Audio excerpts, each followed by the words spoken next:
شوہر بہت زیادہ نادار و مفلس ہے، تب بھی اسی شوہر کے ساتھ وفاداری کرو، اس کے ساتھ غداری مت کرو۔ اگر کوئی انسان کتنا ہی زیور کا لالچ دے، کتنی دولت کا لالچ دے، کتنے ہی کاروں میں بائک پہ گھومنے پھرنے کا لالچ دے، کبھی کسی کی طرف نگاہ اٹھا کر نہ دیکھنا، اس لیے کہ اگر دنیا کے اندر کسی کے زیور کے لالچ میں پھنس کر، اگر کسی دنیا دار انسان کی لالچ میں آ کر تم اپنی آبرو کا سودا کر بیٹھو گی، تم اپنی عزت کا سودا کر بیٹھو گی، سب کچھ چلا جائے گا، دنیا میں عزت بھی چلی جائے گی اور آخرت میں تم جہنم کا ایندھن بنو گی۔ اور اگر تم نے اپنی عزت کو سنبھال کر رکھا، اپنی حیا کو سنبھال کر رکھا اور غریب شوہر کے ساتھ تم نے وفاداری کے ساتھ اپنے شوہر کے ساتھ وفاداری کی، تو نبی کا فرمان سنو، میرے آقا فرماتے ہیں جو عورت اپنے غریب شوہر کے ساتھ وفاداری کے ساتھ رہتی ہے، اپنی آبرو کا سودا نہیں کرتی، ایسی عورت کو اللہ میری بیٹی فاطمہ کے ساتھ بغیر حساب و کتاب جنت میں داخل فرمائے گا۔ اب اگر تم بغیر حساب و کتاب جنت میں داخل ہونا چاہتی ہو سیدہ فاطمہ کے ساتھ، تو اپنی آبرو کا سودا نہ کرنا، کسی کے لالچ دینے میں نہ آنا۔ یہ زیور کیا حیثیت رکھتے ہیں، زیوروں کی کیا حیثیت ہے، سونے چاندی کی کیا حیثیت ہے، یہ اچھے لباس کی کیا حیثیت ہے، کاروں کی کیا حیثیت ہے، دنیاوی سواریوں کی کیا حیثیت ہے۔ جب تمہاری موت آئے گی تو سن لو، بڑھاپے میں مرنا ضروری نہیں ہے، جوانی میں بھی تمہیں موت آ سکتی ہے۔ اللہ اکبر، جب تمہیں موت آئے گی، اگر تم نے اپنی حیا کو بیچ کر زیورات حاصل کیے ہوں گے، یہی زیورات تمہارے بدن سے نکال لیے جائیں گے۔ اچھے اچھے لباس تم نے جو جمع کیے ہوں گے، وہ لباس بھی تم سے چھین لیا جائے گا اور تمہیں کیا پہنایا جائے گا، سادہ سا سمپل سا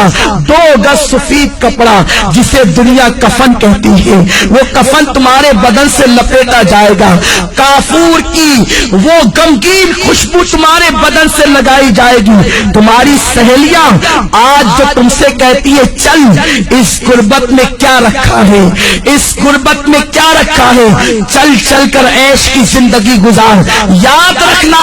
ان ظالموں کی بات کبھی مت سننا۔ اے سیدہ فاطمہ کی کنیزاؤں، نبی نے اپنی بیٹی کا نکاح کسی کروڑ پتی کے ساتھ نہیں کیا تھا، نبی نے اپنی بیٹی کا نکاح ایسے علی کے ساتھ کیا تھا جس کے پاس گھر بھی رہنے کو موجود نہ تھا۔ حضرت علی کے میں سے میرے آقا کہتے ہیں علی میں فاطمہ کے ساتھ تمہارا نکاح کرنا چاہتا ہوں۔ علی ایسے تھے، اس وقت ان کے پاس مہر دینے کے لیے پیسے بھی نہ تھے، کپڑے پہنانے کے لیے پیسے بھی نہ تھے۔ عرض کرتے ہیں یا رسول اللہ، نہ مہر دینے کے پاس میرے پاس پیسے ہیں، نہ کپڑا خریدنے کے لیے میرے پاس پیسے ہیں۔ حضور فرماتے ہیں میری زیرہ لے کر کے جاؤ، اسے بازار میں بیچ دو اور کپڑے خرید کر کے لاؤ اور فاطمہ کا مہر ادا کرو۔ میں پوچھنا چاہتا ہوں، نبی چاہتے تو اپنی بیٹی کا نکاح کسی دولت مند کے ساتھ کر دیتے، بڑے بڑے دولت مند میرے سرکار کی بیٹی کا ہاتھ مانگنے کے لیے آئے تھے،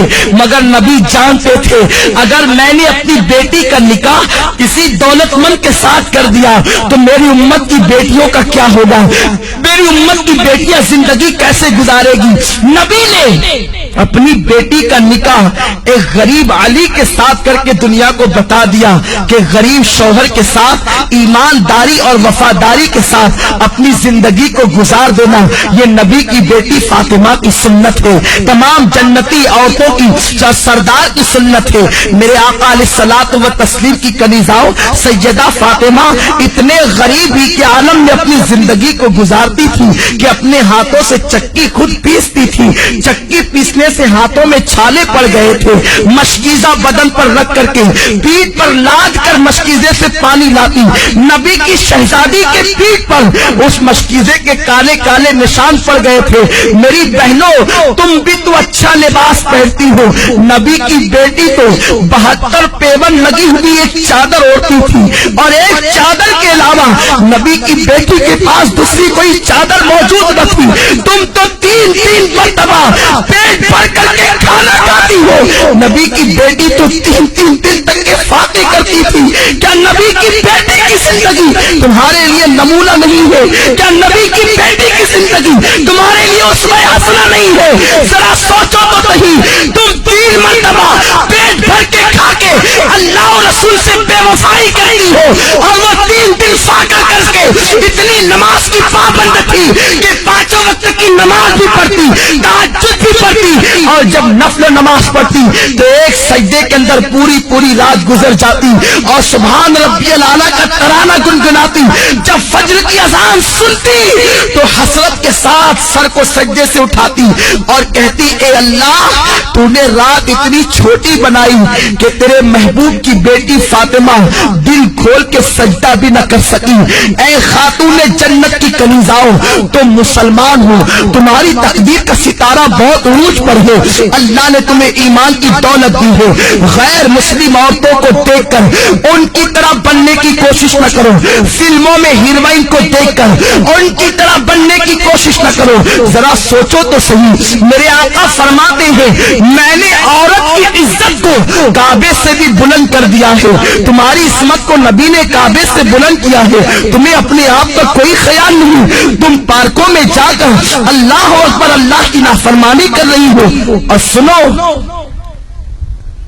کوئی کہیں بھی جائے سب کی نگاہ سے تو چھپ کر تم گناہ کر سکتے ہو، اللہ کی نگاہ سے تم کبھی نہیں چھپ سکتے۔ قرآن کہتا ہے ان اللہ کان علیکم رقیبا، تم جہاں کہیں ہو اللہ تم پر سخت نگرانی فرما رہا ہے۔ دوسرے مقام پر میرے رب نے فرمایا واتقوا اللہ ان اللہ خبیر بما تعملون، اللہ سے ڈرو کہ وہ تمہارے ایک ایک پل کی خبر رکھتا ہے۔ اور یہ بھی سن لو میری بہنوں، اگر تم نے اللہ سے ڈر کر گناہوں سے توبہ کر لی تو اللہ کے رسول فرماتے ہیں جو اللہ سے ڈرتا ہے اللہ اسے سب سے بے نیاز کر دیتا ہے، اللہ محتاجی کو دور کر دیتا ہے، جو اللہ سے ڈرتا ہے اللہ اسے ایسی جگہ سے روزی عطا کرتا ہے جہاں پر اس کا گمان بھی نہیں جاتا۔ آؤ میں آپ کو استقامت فی الدین کے حوالے سے اور اللہ کے خوف کے حوالے سے ایک بڑی پیاری حکایت پیش کروں۔ امام یافعی علیہ رحمت و رضوان فرماتے ہیں میری بہنیں غور سے سنیں اور اللہ کا خوف اپنے دل کے اندر پیدا کریں۔ جب ایک عورت اللہ سے ڈر کر گناہوں کو ترک کر دیتی ہے تو اللہ اس کے مقام کو کتنا بلند فرما دیتا ہے۔ امام یافعی رحمت اللہ تعالی علیہ فرماتے ہیں 2 دوست تھے، دونوں میں بہت زیادہ پیار و محبت تھی، ایک دوسرے سے بڑی محبت کرتے تھے، مگر ایک نوجوان کی کیفیت یہ تھی کہ وہ جلتے ہوئے انگاروں میں ہاتھ ڈال دیتا، اس کے ہاتھ پر آگ اثر نہیں کرتی تھی، وہ جلتے ہوئے کڑاہوں میں ہاتھ ڈال دیتا، تیل کی کڑک اس کے ہاتھ پر اثر نہیں کرتی تھی، وہ بڑے بڑے انگارے ہاتھ سے پکڑ لیتا، آگ اس کے ہاتھ کو نہیں جلاتی تھی۔ لوگ حیران رہتے تھے آخر اس کے اندر خصوصیت کیا ہے، اس کی خاصیت کیا ہے کہ آگ اس کے ہاتھ پر اثر نہیں کرتی۔ ایک مرتبہ اس کا جو بہت زیادہ قریبی دوست تھا اس نے پوچھا یار ذرا یہ تو بتا آخر آگ تیرے ہاتھوں کو کیوں نہیں جلاتی ہے، تو آگ کو ہاتھ میں لے لیتا ہے آگ تیرے ہاتھ پہ اثر کیوں نہیں کرتی ہے، یہ تو بہت تعجب کی بات ہے۔ اس نوجوان نے کہا یہ بہت بڑا راز ہے دوست میں نہیں بتا سکتا۔ آخرکار اس نے بہت زیادہ پریشر کیا اور پھر اس دوست نے کہا سن لے اگر تم میرے اس راز کی بات کو سننا چاہتا ہے تو سن، میری بہنوں سے کہتا ہوں میری بہنوں تم بہت غور سے اس حکایت کو سنو، شاید یہی حکایت آپ کی زندگی کے اندر انقلاب پیدا کر دے۔ وہ نوجوان کہتا ہے میرے بھائی دراصل معاملہ یہ ہے میں نوجوان تھا، میں نے جوانی کی دہلیز پہ قدم رکھا، میرے پاس حسن بھی تھا، میرے پاس دولت بھی تھی، میرے پاس سب کچھ تھا، میں بڑے مالدار باپ کا بیٹا تھا۔ جب میں نے جوانی کی دہلیز پہ قدم رکھا تو مجھے عیاشیوں کی فکر ہوئی۔ ظاہر سی بات ہے جب انسان کے پاس دولت آتی ہے تو وہ عیاشی کی طرف بڑھتا ہے، وہ کسی نہ کسی کی عصمت کا سودا کرنے کا سوچتا ہے۔ وہ نوجوان کہتا ہے ایک رات میں کھانا کھاتے گرمیوں کے موسم میں میں اپنے گھر کے اوپر کے چھت پر